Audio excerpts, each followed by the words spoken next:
Alright, hello YouTube and YouTube subscribers. Today I'm going to be starting a new series which will basically be about fish anatomy, fish behavior, reproduction, gender differences, stuff like that. Basically stuff on fish biology.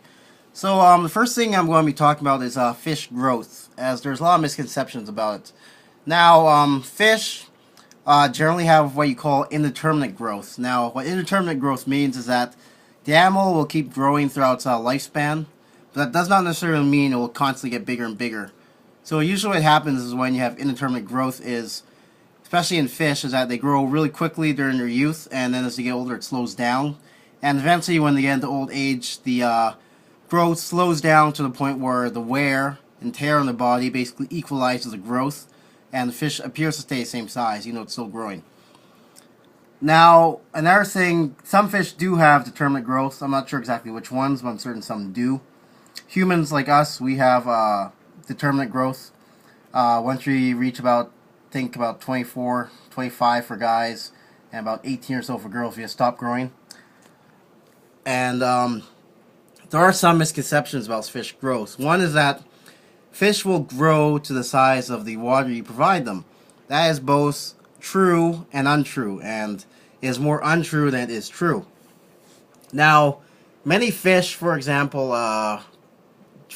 yellow perch, for example, when they are in smaller water bodies and at higher densities, the perch will stunt themselves to 4 inches, and when in fact yellow perch can grow up to 16 inches in big lakes that are at low densities. So, with many fish, what happens in aquariums, some of these species, they can actually cut their growth off a bit. Like these gouramis in aquariums tend to only grow to about 4 or 5 inches, when in the wild, these guys can grow 6 inches.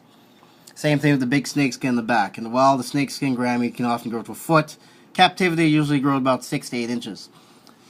Now, one thing is, that's just a fish's natural response to being at a higher density. But there is the negative of this is when you say that the fish can only grow the size of its tank, which is not true. That would be a case of, say, like a pleco. You put a pleco like this guy in, say, a 10-gallon tank. He will not grow as big, but what will happen is his growth will start to become kind of messed up. Because some fish, for example, if they aren't given enough space, they won't be able to grow to actual maturity. Which in fish, generally speaking, maturity is determined by size, not age. But, and one of the reasons why fish tend to get really badly stunted in tanks that are too small for them is because the amount of nitrogenous waste in the water is generally a lot higher than it normally should be. And the result that results in your fish being much smaller than they should be also. But one thing about that stunting induced by nitrogenous waste, it causes the fish's body to not develop properly. For example, the growth rate of the organs might be too high for the growth rate of the bone, or for the growth rate of the cartilage. As a result, the organs might actually become too big for a body, and that can constrict the fish. There's other things, for example, angelfish require deep tanks. And you can actually vertically stunt angelfish by keeping them in tanks that are too shallow, and what will happen is their top half will actually grow crooked to try and compensate for that. And that causes a lot of health problems in angelfish.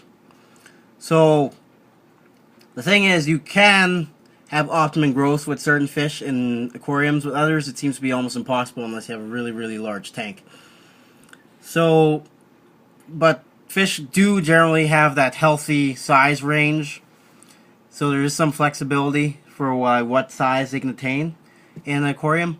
But it should be recommended that you try to grow your fish as big as possible, because generally speaking it's better for their health.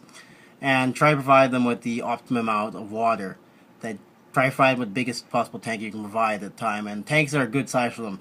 You don't need to see stuff. You don't need to see Oscars in 10-gallon tanks. You should have Oscars in 50-gallon tanks, for example, stuff like that. So this has been my first episode on fish growth. My next episode will be better, since I'll have it planned out a bit more. I just wanted to make a video since I haven't been making them as frequently as I want to, because I've been having some issues with my camera on my phone. So thanks for watching. Please rate, comment, and subscribe.